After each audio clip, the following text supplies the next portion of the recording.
no trabalho, e desde 2012 aí já passaram mais de 70 atletas.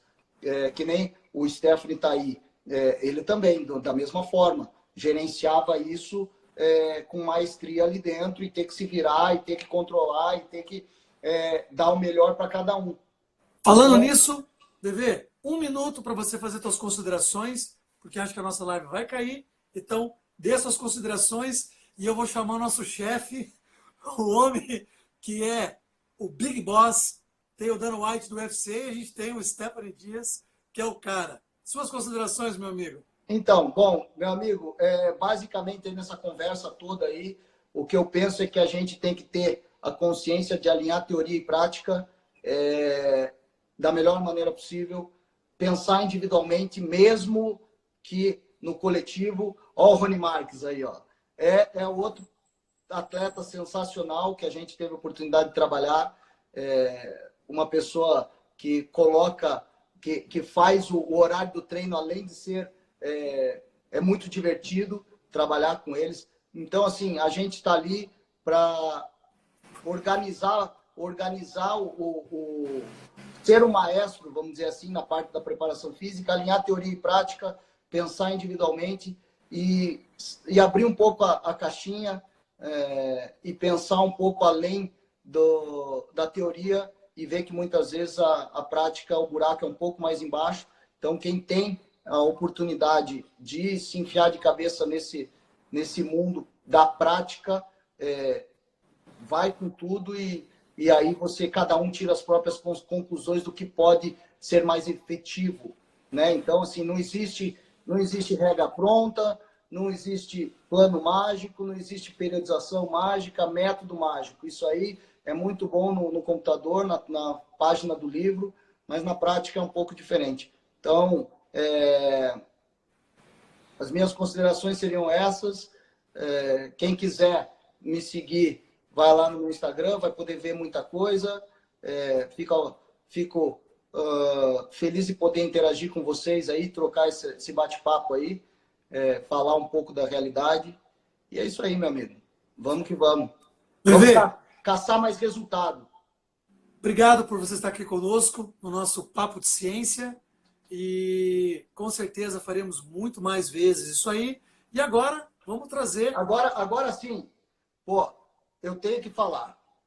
Pô, vocês dois, que são os dois blogueiros mor, não conseguiram botar 3 pessoas nessa bagaça aí. Aí me complica, né, meu amigo? Ai, a culpa não é minha, mas eu prometo... Eu tava querendo interagir assim, meu, mas aí, pô... Eu prometo que eu vou tentar descobrir o que aconteceu com o Instagram, se nós temos que comprar um Instagram profissional, não sei. Vamos tentar descobrir. Mas aí, Stephanie já falou. Segunda-feira, vou convidar todo mundo aí. Segunda-feira eu vou fazer uma live com a maior atleta de todos os tempos do MMA. Fica atento que eu vou divulgar. Maneiro, meu irmão. Vai vir eu e a Amanda aí no blog aí. Boa. Vamos tentar colocar eu, Stephanie, você e Amanda, tudo junto. Vamos fazer uma bagunça. Já era. Beleza? Valeu, gente. Irmão, valeu, obrigado. Valeu, um abraço. Até a próxima. Um bom fim de semana para você. Stephanie, vamos junto. Abraço. É isso aí, galera. O dia tá bombando e vai ser show, vai ser uma grande live. E agora vamos esperar o nosso Big Boss. Tá aqui, já tá na área. Opa! Tá aqui, ó, Stephanie Dias. Fecha e abre de novo. Calma, já tá vindo. De Carla. Ladies and gentlemen, this is the co-main event of... Ai, Carlão. Boa, galera. Acho que o certo tem que abrir e fechar e ligar de novo, não, Carlão? Ou você já abriu e ligou de novo? Enquanto eu não cair, porque eu tenho uma outra live com o Cássio, mas ele ainda não chegou, é só 7 horas. Então vamos embora. Não, sim, mas só acho que fecha, salva essa e começa, só para não ter problema. Senão vai cair. Beleza, então vou fechar aqui então. Fecha e salva.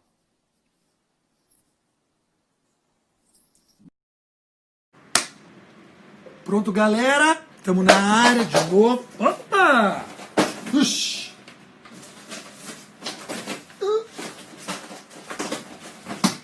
Depois eu arrumo. Pronto. Vamos de novo. Cadê o Stephanie? Tá aqui. Estamos agora ficando rápido no negócio agora. Aê! Vamos lá. Enquanto Boa, o Cássio não chega aqui, não, hoje é o dia da entrevista. O negócio tá bombando aí, cara. Satisfação. Blogueiragem. Muito bom. Stephanie, a pergunta que ninguém quer calar. Conta para nós quem é você, para aqueles que estão chegando agora. E para aqueles que não sabem, o Stephanie foi o primeiro brasileiro, praticamente, que abriu as portas da American Top Team. Foi o cara que começou, que fez a pedra fundamental. Foi o cara que trouxe Everton, Macarrão, Catel Cubes, Fefe. Então, assim, basicamente, por isso que na live anterior ali, antes de eu encerrar essa, eu brinquei quando eu comentei que o Stephanie é o nosso Dana White, porque ele é o homem dos negócios. Stephanie, a palavra é tua. Tá, só um segundinho, dá um oi ali, ó. Todd Duff tá ali do UFC, ó. Peso Bacana. pesado. Todd Duff, my friend. Então, Carlão, pô, satisfação aí de poder estar participando. Infelizmente não deu para juntar nós três, mas nós vamos fazer isso aí. Eu vou descobrir. Vamos descobrir, nós estamos trabalhando. E então, eu vim com 2008, né? Para quem não sabe, então depois que eu me formei na Federal, 2002, fiz lá meu mestrado na Rússia, comecei meu doutorado, André Brauer, nosso camarada aí, coautor dos livros que estava aí na live também. E aí surgiu essa oportunidade de eu abrir uma academia, então a gente veio abrir uma filial da Arena, do Gurgel, sabe a academia do Gurgel? Arena. Então aí a gente foi para abrir em Boca Raton, eu, o Ercílio e o Hermes França na época. Hermes França, que lutava no UFC, era o número 2 do mundo, quando ele ia lutar contra o Sean Shark, lembra do Muscle Shark, aquele baixinho forte pra caramba, wrestler. Sim. E aí a gente veio, então, abriu a academia junto, teve um monte de problema, o Hermes nunca quis trabalhar direito, estava pensando mais na luta dele, aí deu aquela problemarada toda, aí eu descobri que estava meio que dando um problema lá com o antigo preparador da American Top Team, aí eu falei, eu vou lá, vou levar meu currículo lá, aí cheguei com meu currículo, o Ercílio, meu camarada, foi junto comigo, e aí conversamos direto com o tio Libório. Ele olhou e falou, poxa, então vou te dar 30 dias só, 30 dias para você mostrar teu serviço aí. Aí eu falei, poxa, 30 dias, o que nós vamos fazer, né, cara? Não dá tempo de fazer nada.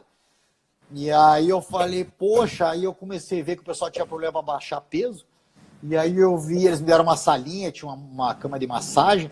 Aí eu falei, opa, espera aí, tira a camisa aí. Tira a camisa. Comecei a olhar os caras assim, meio gordinho assim, sabe, para falar a verdade. Eu falei, poxa, espera aí. Você já mediu o percentual de gordura? Não. Falei, opa, então vem aqui. Aí trouxe meus equipamentos que eu tinha desde 90 e pouco lá da FPR. E aí comecei a medir o percentual de gordura de todo mundo. Aí vi, poxa, atleta do UFC com 15% de gordura, entendeu? 16% de gordura. Aí eu falei, quando que é a tua luta? Ah, daqui 2 meses, 3 meses. Eu falei, não, você já está em camp, entendeu? Então, tipo assim, camp a gente chama 3 meses de preparação. Você está com com mais de 12% de gordura, você vai sofrer à toa, sabe? Então a gente já... Aí comecei a trabalhar em cima disso, aí fui fazendo avaliação. Um segundo só, um segundo. Cássius, segura aí que eu já chamo aí você, tá? Segura aí. Aí ele vai entrar, tá. Boa. Aí o que acontece, Carlão?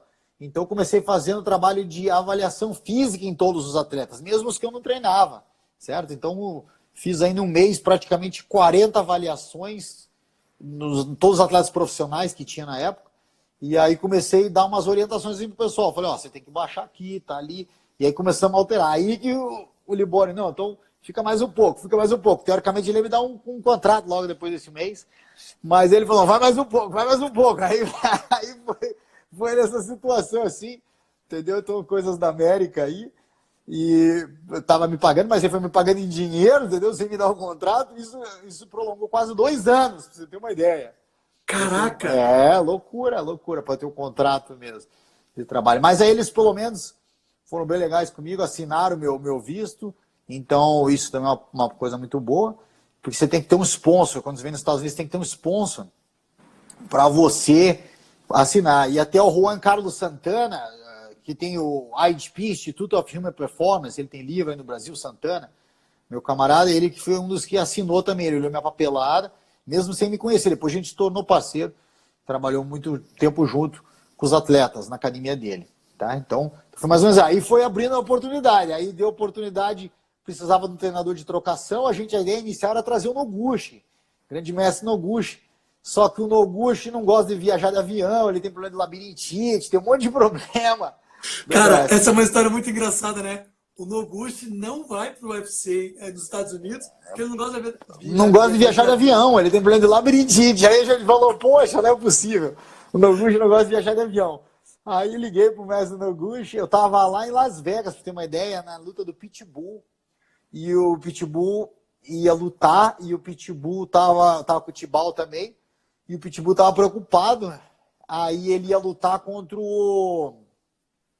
aquele wrestler encardido, que não tá mais no UFC hoje, esqueci o nome dele. Ah, não importa. Feio pra caramba, assim, um wrestlerzão encardido, que chegou a ser número 2 do mundo, muito... Esqueci o nome dele agora. Um wrestlerzão casca grossa. E aí o Pitbull, não, preciso de um treinador. Aí eu falei, então, mestre, o que você acha do Catel? Vamos trazer o Catel. Aí foi a oportunidade de trazer o Catel. Não, foi o Gavias antes, não foi? Não, o Catel. Depois do Catel veio o Gavias. Depois do Gavias veio o Fefe. Aí, desculpa, acho que o Fefe... Eu não lembro exatamente a ordem, porque veio o Gavias, veio o Fefe, veio o Macarrão. Aí o Macarrão ficou, o Macarrão tá até hoje, né? Fazendo um bom trabalho lá, Macarrão. Aí vem mais uns outros 2 treinadores. Então, tipo assim, é complicado. Ó, estão perguntando qual o protocolo de avaliação. Eu usava o protocolo normal aí do Brasil, acho que é como que é? Guedes? Pollock, Guedes. Sim, do Pollock. Não, tem do Pollock, que eu uso também, e do Guedes, do brasileiro mesmo. Sim, do Guedes, do Gilmar Guedes. Isso, e D'Artagnan também? É D'Artagnan. Isso, do D'Artagnan. Tomar café com ele esses dias. Exatamente. Macarrão antes do Gavias, olha lá, tá vendo? O Macarrão veio antes do Gavias. O Giovanni, nosso camarada aí também. O Giovanni também treinava com o Noguchi, nosso parceiro tá aí. Lembrando que é tanto tempo, né, cara? Isso foi 2008, né? Começou, né? 2008, 2009, 2010, então a galera ficou. E aí eu fiquei lá até então 2015, que aí quando eu concluí meu doutorado, teve a oportunidade de vir para a Kaiser University. Então tô aqui desde, vai dar 5 anos agora, então também tá muito bom para mim aí, fazendo trabalho online. E, claro, mas eu em contato com os caras direto, né? A gente escreve artigo, escreve livro, consultoria para tatame. Então, ó, até o Libório tá começando a live, o negócio tá bombando. A gente tá tendo... Só fica piscando ali, a galera começando. Tá todo mundo contribuindo. Então vamos falar aí, eu já vi vocês falando lá, eu queria dar um comentário aí também sobre o Tabata que vocês falaram. Então... Não, mas deixa eu fazer a pergunta, deixa eu fazer a introdução então, para as pessoas que não estão sabendo por que eu e o Everett tocamos nesse assunto e você agora vai dar o ponto científico e um pouco mais aprofundado. Show. Porque nos últimos tempos nós temos observado nas redes sociais um modelo de treinamento que não é novo, é datado da década de 40, não foi feito para luta, ele foi constituído para esportes de endurance e é um método de treinamento altamente intenso. Né? É um trabalho que é tão alto que a duração dele é muito pequena. Por quê? Porque normalmente o atleta, depois que termina, vai ficar um bom tempo querendo morrer ou querendo até ele se recuperar. E, infelizmente, alguns treinadores estão trazendo essa metodologia de treinamento, que é o Tabata, e estão querendo introduzir na luta. Inclusive, até, eu não sei se você chegou a ver, que eu comentei que saiu um artigo do Franchini e mais um grupo aí de pesquisadores na RAMA, Revista de Artes Marciais Asiáticas, onde eles recomendam a utilização do método HIIT para os lutadores. Só que quando você vai observar o que eles estão recomendando como HIIT, tá estranho. E aí, outros gurus estão colocando como aquecimento a utilização do HIIT. Parte principal, a parte do HIIT. Aí... Complemento, a parte do HIIT. Stephanie, explica para os nossos ouvintes que estão aí com a gente agora, o que é o HIIT? Então, o HIIT, né, o High Intensity Interval Training, Então, o que acontece? O HIIT é um método que já tem há muito tempo, entendeu? Agora ele está popular, mas isso aí, tipo assim, tem que até voltar lá na história do HIIT, mas ele foi muito difundido pelas escolas comunistas, soviéticas, então trabalho intervalado. E o trabalho intervalado, ele tem o seu benefício, o seu efeito, a gente utiliza muito, mas que nem você falou, para os esportes de endurance, é o melhor, os melhores resultados são para o endurance, o trabalho de HIIT. O HIIT começou a ficar popular, muito popular, por causa que, claro, como a intensidade é mais elevada, ele acaba tendo um tempo menor. Então, a pessoa que está numa vida corrida, trabalhando e etc., ele acaba se adaptando. Então, é legal. Mas tem que saber como fazer. Aí disso veio o Tabata. Então, o Tabata, eu posso ser sincero, não gosto muito do Tabata, tá? E vou explicar por que eu não gosto do Tabata. Porque o Tabata, ele é feito geralmente 20 segundos por 10 segundos de intervalo, certo? O que acontece nos 20 segundos? O pessoal que está acompanhando aí que não sabe. Você tem uma liberação de energia de ATP. Então você quebra o ATP por mais ou menos 2 segundos, 3 segundos. Aí tem o ATP com a fosfocreatina, que entre os dois juntos dura mais ou menos entre 10 a 15 segundos, depende do seu esforço. Quando você começa a chegar então nessa casa aí, depois dos 15 segundos, indo para os 20 segundos, você começa já a entrar numa glicólise. Tá? Se esse trabalho for feito de alta intensidade, significa o quê? Vai ser uma glicólise anaeróbica. Tá? Uma glicólise anaeróbica. E essa glicólise anaeróbica tem como subprodutos, ela vai acabar produzindo ácido lático e hidrogênio. Isso não é muito legal, por quê? Porque como o intervalo é muito curto, somente 10 segundos, ele não tem tempo suficiente para ressintetizar todo esse ATP e ATP-CR com a fosfocreatina, novamente, que geralmente isso já tem na literatura, que foi um dos pioneiros no mundo, foi Nikolai Ivanovich Volkov, um professor que eu até tive aula lá na Rússia, que é um dos maiores bioquímicos da história, que morreu, infelizmente, que gira mais ou menos entre 45 segundos a 1 minuto para recuperar o ATP-CP. Então significa o quê? Se você está recuperando só 10 segundos, você está não recuperando totalmente. Você vai fazer o quê? Você vai continuar nesse trabalho, vai aumentar essa glicólise. Então isso acaba não sendo muito produtivo. Principalmente para quem? O atleta da luta. Por quê? Porque o atleta da luta ele vai entrar numa acidez muito grande, desnecessária e não, vamos dizer assim, planejada. E isso pode fazer o quê? O que é o pior disso tudo? Se você for fizer só curtinho, que nem o cara que, vamos dizer, que está em casa hoje na quarentena, beleza, pode fazer. Eu vou entrar nessa parte daqui a pouco. Só como forma de atividade física. Mas para quem tem um planejamento, quem quer chegar no resultado, vamos dizer, daqui 3 meses, que seria um período de competição, ele precisa planejar suas etapas de forma melhor. Ele fazendo desse jeito, ele gera uma acidez muito grande. E o que acontece com essa acidez? Essa acidez acaba sendo prejudicial para a função das mitocôndrias, que são as estações energéticas da célula. Então a gente não quer fazer isso.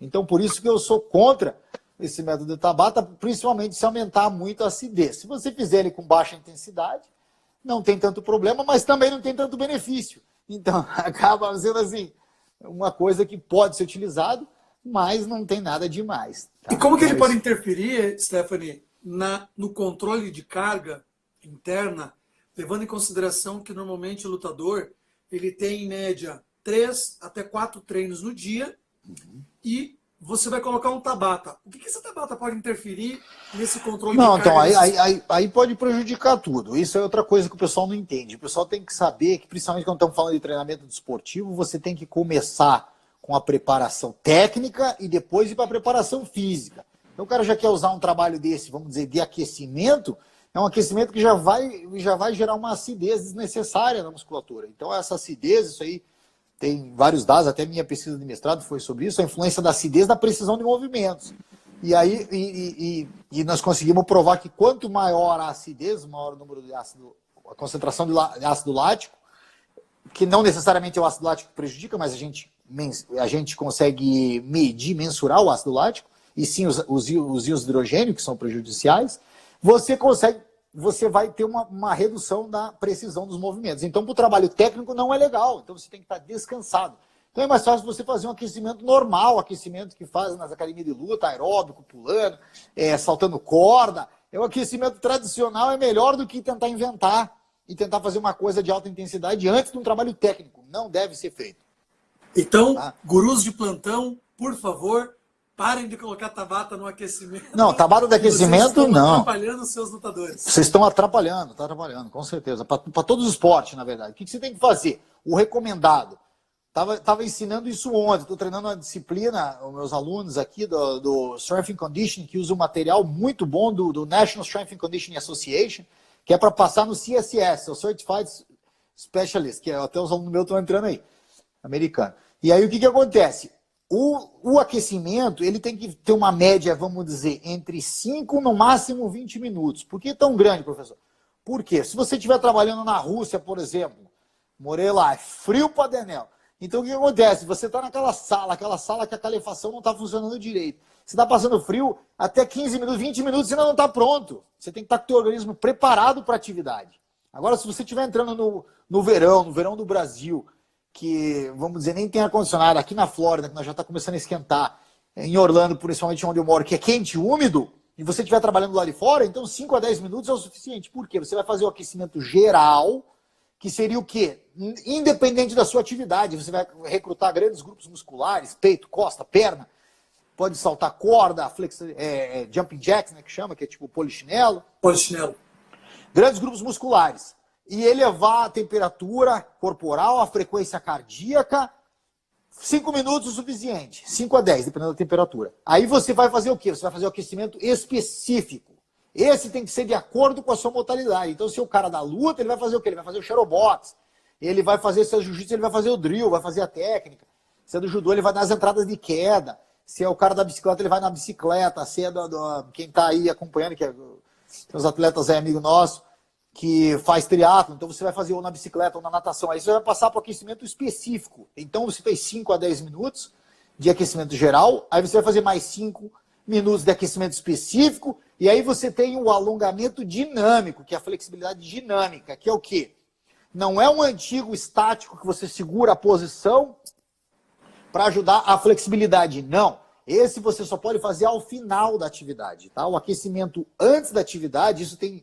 Quem quiser depois no inbox me manda, eu mando, tem vários artigos que acaba prejudicando, principalmente se você tem performance de potência ou força máxima. Então, se você vai fazer um trabalho de potência ou força máxima, o alongamento estático é ruim.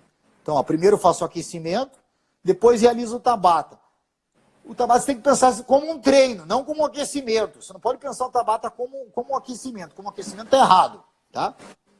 O aquecimento tem que ser feito mais ou menos dessa maneira que eu falei. Atividades, grandes grupos musculares, baixa intensidade, elevando a temperatura corporal, todo o metabolismo e passando para o específico. O específico, vamos dizer, o Carlão que trabalha também com atletas do futebol, é com a bola. Então ele vai pegar a bola, vai brincar com a bola por mais 5 minutos e daí ele vai fazer o aquecimento, a flexibilidade dinâmica dos grupos musculares que vão ser trabalhados naquele dia.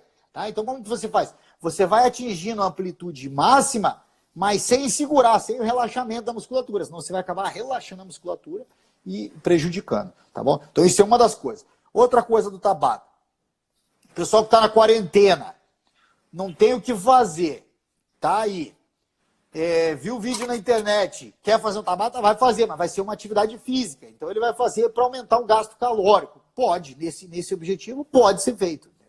Não é o melhor, não o que eu recomendaria, mas, vamos dizer, você não tem nada para fazer. Você viu um vídeo na internet de um cara fazendo Tabata, você quer fazer? Pode. Hoje em dia, esse Apple Watch ou Polar, que eu também tenho, prefiro o Polar, mas o Apple até que é prático para o dia a dia e mais as outras funções. Então você faz o quê? Você calcula suas calorias. Então você quer só entrar num equilíbrio calórico, pode fazer o Tabata. Tá? Agora, começou a entrar num alto nível, que nem nós que trabalhamos com atleta que busca performance, não, aí você tem que ter um objetivo. Você vai fazer uma periodização e você vai tentar trabalhar por etapas, por objetivos. Não misturando tudo, porque no Tabata geralmente eles acabam misturando tudo, que é o que está vendo aí esses bloggers aí, essa galera aí do YouTube, que está mandando ver. Stephanie, tem uma pergunta do Leandro Cruz, que ele quer saber o seguinte. Com a modernização do futebol, como trabalhar a força, a velocidade e a resistência com cargas concentradas e até mesmo dentro do polimento no futebol?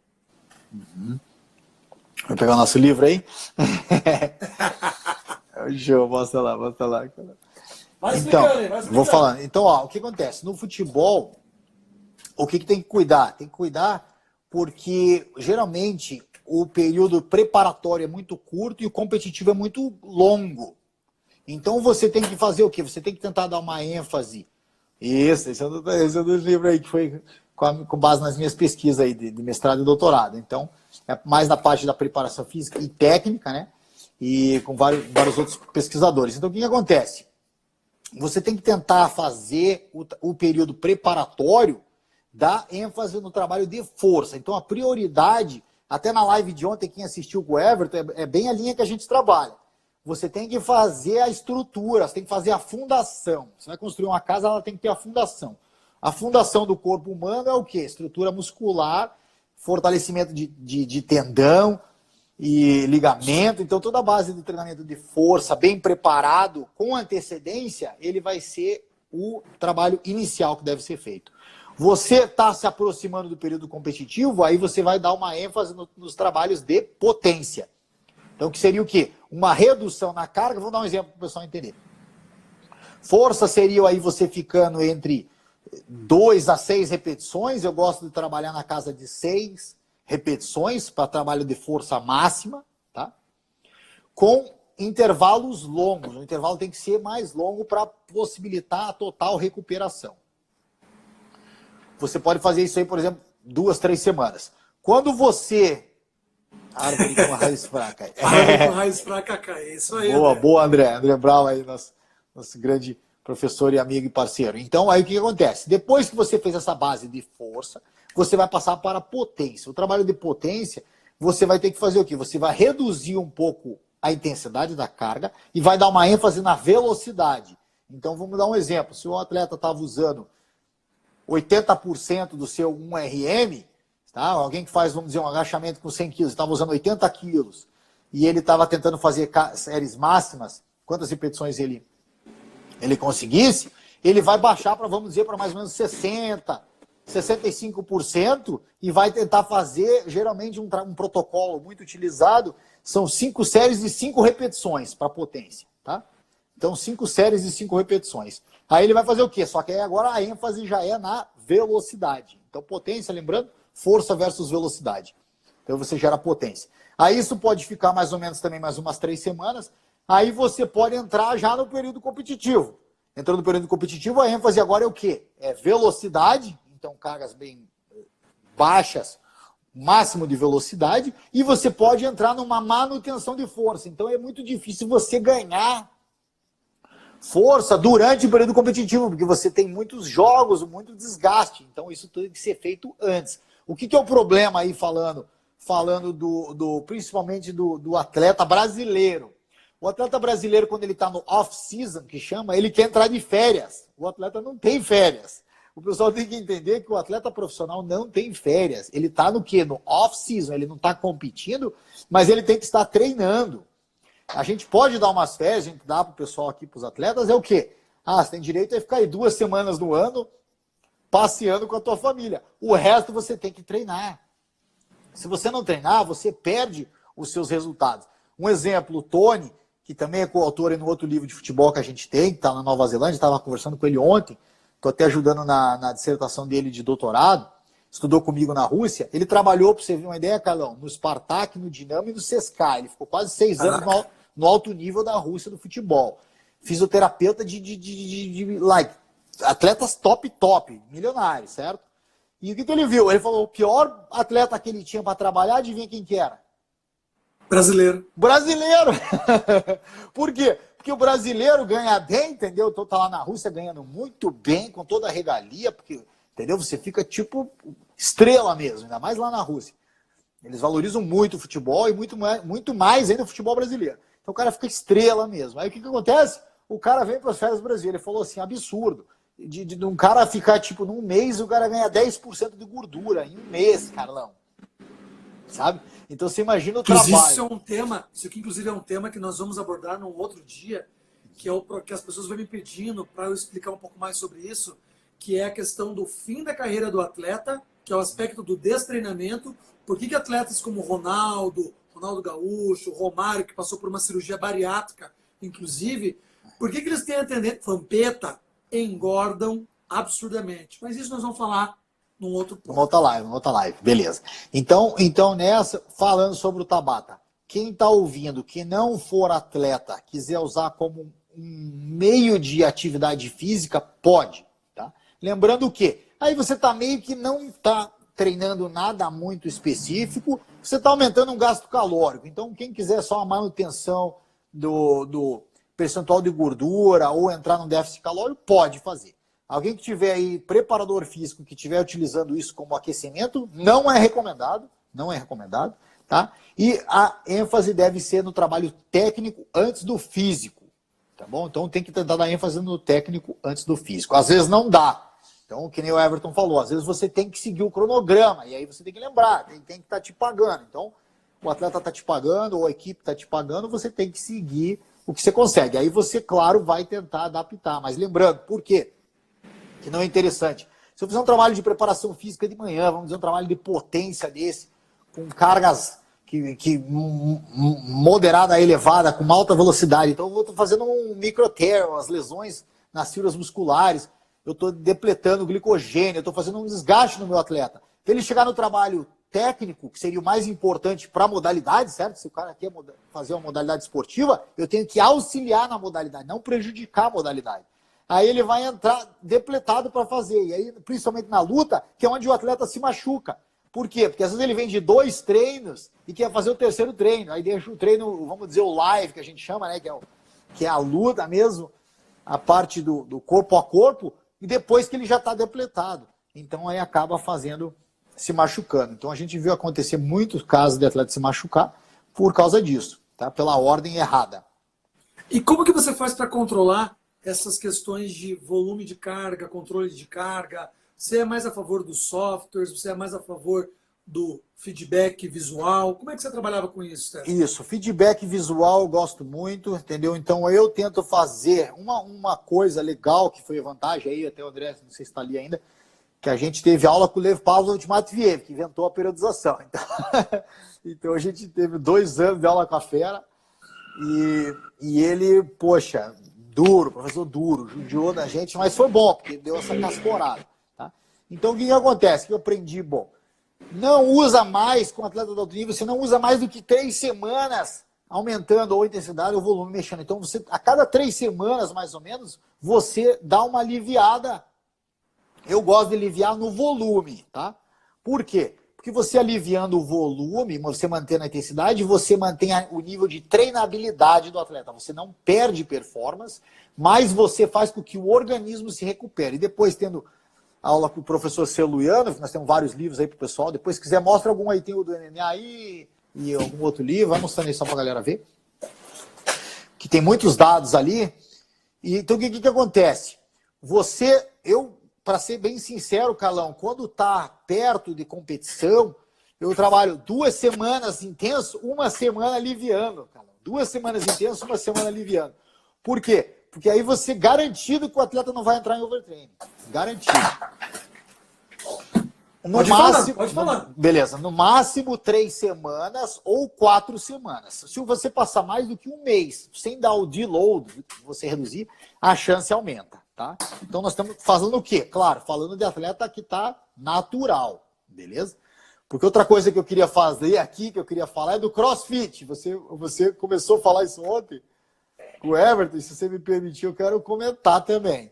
Você tem 2 minutos, para você falar do CrossFit. Porque vai acabar já a live, não? Como é que é? Vai.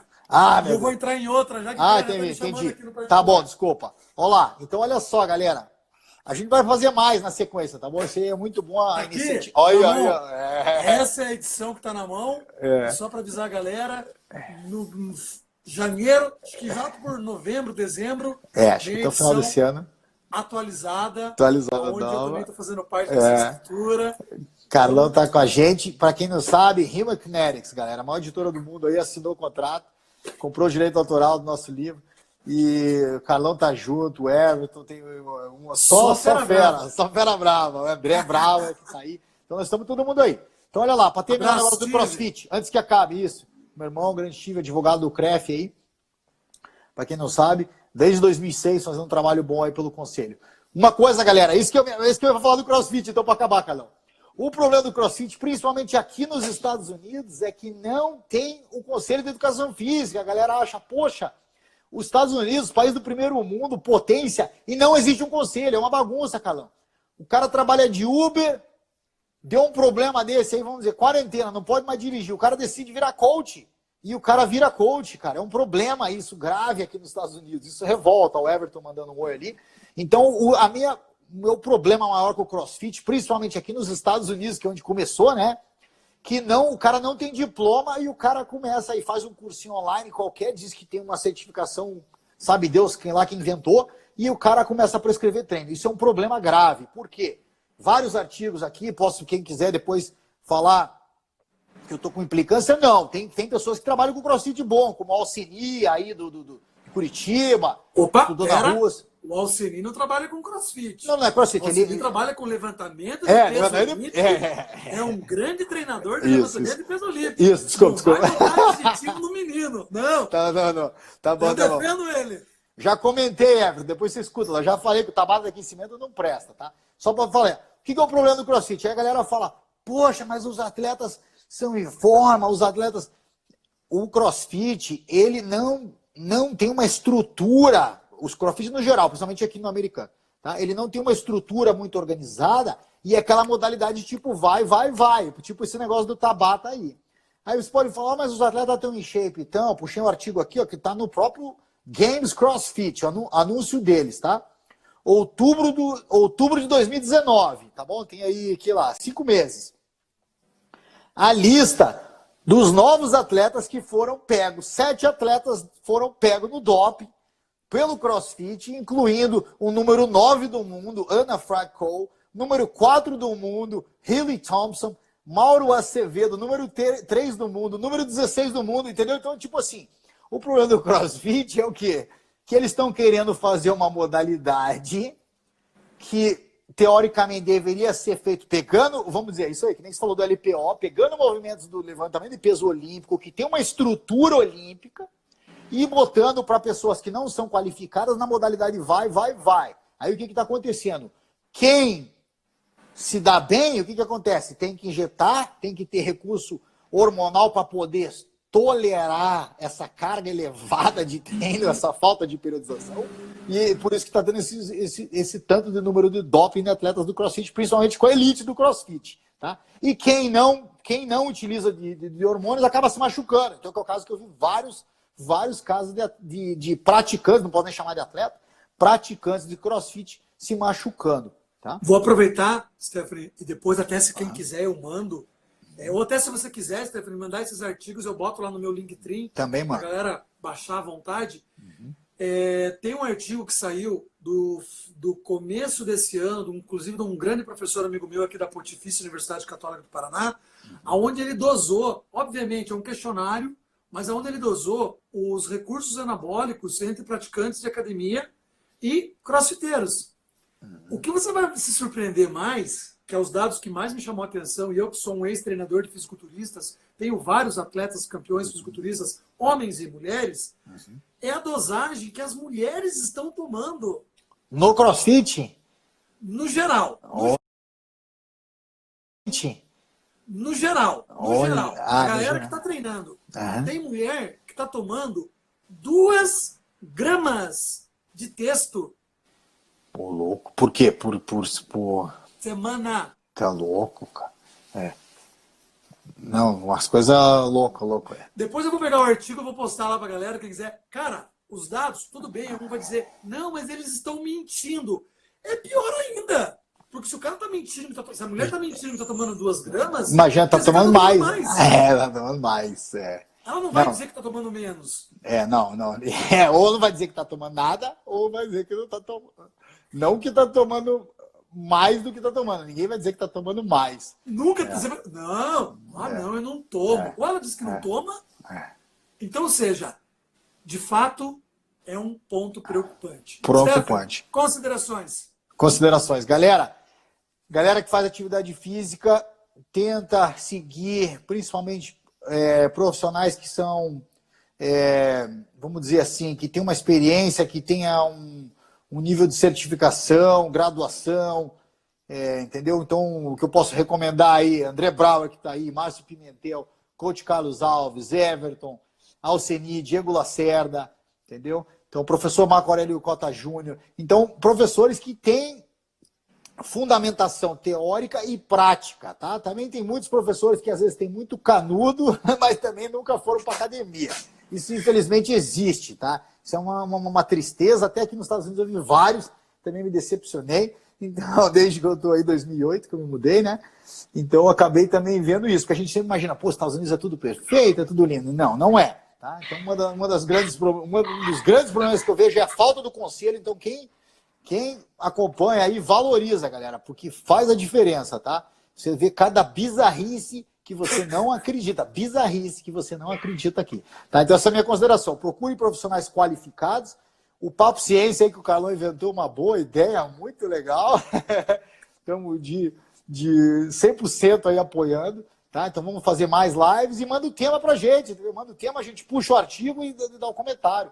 Porque uma grande coisa que a gente faz, estando muitos anos, né, na área, trabalhando e com essa experiência prática, a gente lê o artigo, a gente consegue entender o artigo e fazer as extrapolações do artigo. Porque às vezes a pessoa não entende. Até na próxima eu quero falar, tem a diferença do HIIT com o trabalho aeróbico contínuo na imunidade. Entendeu? Saiu um artigo novo aí do Strength Conditioning. Isso não, calma, não dá spoiler. Eu não vou dar spoiler. Isso aqui é da nossa então, isso live vai ser da próxima live. Então, semana que vem nós vamos marcar, o Carlão depois vai fazer a chamada e nós vamos fazer nesse formato, tá bom? 2 a 2. Vamos tentar depois organizar uma pelo Zoom também para meter todo mundo junto.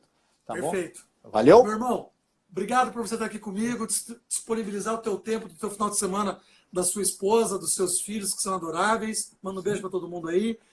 Eu agradeço por você estar aqui nesse nosso Papo de Ciência e só avisar os nossos ouvintes que estão aí nos assistindo.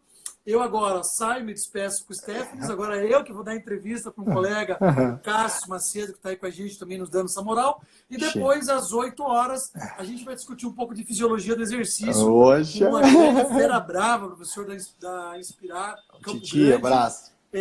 Então, eu aguardo vocês às 8 horas novamente. E quem quiser estar aí junto com a gente, ficar aí comigo, porque hoje é só no Instagram. Beleza, certo? não esquece de salvar a live aí. Salva a live. Não, deixa Manda comigo. pra mim. Galera, valeu. Forte Abraço, me muito despeço bom. aqui no nosso